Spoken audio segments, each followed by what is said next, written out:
受到这寒流影响，正月初三全台湾的温度拢有降低。气象局也针对全台湾19个县市发布低温特报，特别是台中以北也有宜兰会出现10度左右，或者是6度以下低温。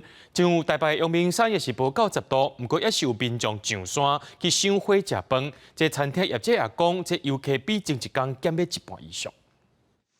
气温大转变，台北的阳明山温度不到10度，搁落雨。有民众早起看白地无雨，就山要看樱花，所发现天气唔是想的安尼。就想说上来看樱花，结果就下雨，就风又很大这样子。不知道，因为想要过年，又从南部上来的，没有预期温差这么大。没有预期会下雨。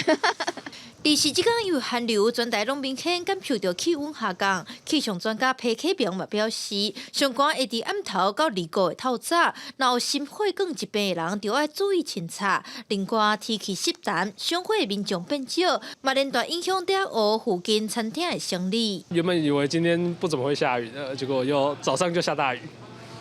所以有影响到人潮的这个，算是有吧。昨天的一半吧。因为这上面就是有时候就是这种冬天感受这种过年的这种冷冷的气氛，然后喝个热汤，我觉得蛮好的。嘛，因为这两天的寒流，气象局指出北部山区可能有落雪机会。台北市交通局嘛表示，会搁以气象局宣布落雪时机，启动交通管制，卖强制就山的车辆刮雪链。记者陈木秀凯台北场报道。